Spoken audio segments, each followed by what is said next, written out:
안녕하세요, V입니다. 제가 전부터 항상 그림을 그리면서 고민을 했던 것 중에 하나가 바로 얼굴의 밀도를 어떻게 더 올릴 수 있을까였는데요. 최근에 와서야 이에 대한 답을 알게 된 것 같아서 이렇게 영상으로 한번 남겨봅니다. 얼굴의 밀도를 올릴 수 있는 가장 중요한 부분은 두 가지가 있는데요. 눈 그리고 머리카락입니다. 첫 번째인 눈에 관해서 말씀을 드리고 싶은 건 눈을 묘사할 때 눈동자 하나만 묘사하겠다는 생각을 안 하셨으면 좋겠어요. 이게 무슨 말이냐? 우리가 흔히 눈을 그릴 때를 생각해보면 위쪽 속눈썹, 아래쪽 속눈썹, 그리고 동공, 흔히 눈동자를 그리게 됩니다. 그런데 사실 눈을 묘사하라고 하면 대다수의 초보자분들은 동공 부분에만 묘사를 하려는 경향이 있어요. 그런데 이제 이 속눈썹들도 정말 중요한데요. 실제로 많은 작가님들의 그림을 보면서 관찰해보면 속눈썹들도 어느 정도 표현과 묘사를 해놓으신 것을 발견할 수가 있어요. 동공만큼의 밀도는 아니어도 이 속눈썹 또한 중요한 요소라는 점 기억해두시면 얼굴의 밀도를 높이는 데 있어 효과적으로 사용하실 수 있을 거예요. 그럼 이 속눈썹 묘사는 어떻게 해야 하냐라고 물어보신다면 저는 크게 세 가지를 말씀드리고 싶어요. 첫 번째는 바로 이렇게 삐져나온 속눈썹들을 그려주는 겁니다. 삐져나온 속눈썹들을 결 방향대로 그려주시면 그것만으로도 뭔가 허전했던 눈 부분이 조금씩 채워지는 걸 볼 수 있어요.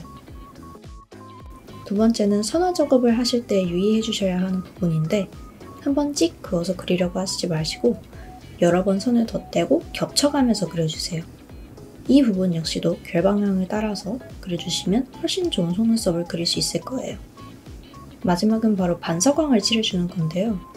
흔히 동공을 묘사하다 보면 위로 가면 갈수록 색이 점점 더 어두워지면서 선화 작업을 했던 속눈썹 부분들하고 분리가 잘 안 되는 경우가 있어요.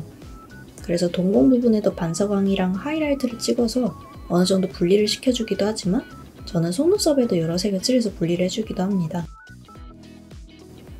우선 속눈썹 양쪽 끝에 채도가 높고 어두운 주홍색을 찍어주시고 동공과 닿는 부분과 삐져나온 속눈썹 아래쪽에는 어두운 회색을 찍어서 분리를 해주고 있습니다. 그리고 이건 조금 더 추가적인 팁인데 옆쪽에 작게 그리는 속눈썹 부분에 살짝 붉게 묘사를 해주시면 눈이 옆으로 트여 보이는 효과를 줘서 저는 이 방법도 자주 사용하고 있습니다. 두 번째 파트인 머리카락은 사실 이전 파트였던 눈보다는 중요성이 떨어진다고 할 수 있는데요. 그럼에도 이렇게 말씀드리는 이유는 이걸 알고 모르고의 차이가 생각보다 크기 때문이에요. 흔히 우리가 머리카락을 그려보라고 초보자분들에게 요청을 해보면 앞머리는 세 덩이로 크게 나누어서 그리고 옆머리도 크게 양옆에 두 덩이를 그리게 되는데요. 사실 머리카락은 이렇게 간단하고 크게 나눌수록 밀도가 떨어져 보여요. 그래서 머리카락을 그릴 때 생각해 주셔야 하는 건 바로 잘게 쪼개주는 건데요. 옆머리를 그릴 때도 크게 세 덩이로 나누고 끝내는 게 아니라 그 나눈 덩어리들 안에서 또 몇 번 쪼개주고 잔머리카락도 넣어주면서 면을 쪼개주면 훨씬 밀도 있는 그림을 그릴 수 있습니다.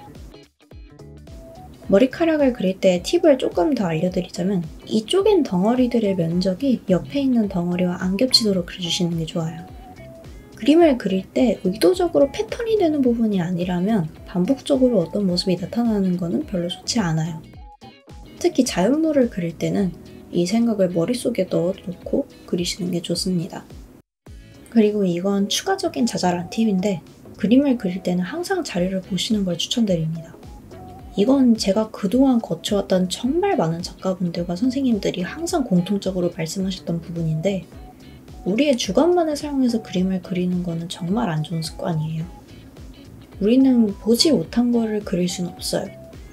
평소에 아무리 관찰력이 좋은 사람이라도 자료 참고 없이 자동차를 그려봐라 라고 한다면 정말 솔직히 말해서 우리가 5살 때 유치원에서 끄적였던 자동차 그림이랑 별 차이가 없을 거예요. 항상 그림을 그리실 때는 옆에 자료를 띄워놓거나 창을 왔다 갔다 하면서 그릴 것, 그리고 우리의 뇌는 그렇게 똑똑하지 않다는 것 항상 되새기며 그림을 그리신다면 정말 단기간에 그림 실력이 성장하는 걸 느끼실 수 있을 거예요. 오늘 말씀드릴 팁들은 여기까지입니다. 영상 끝까지 시청해주셔서 감사하고 조만간 다른 그림으로 찾아뵙겠습니다.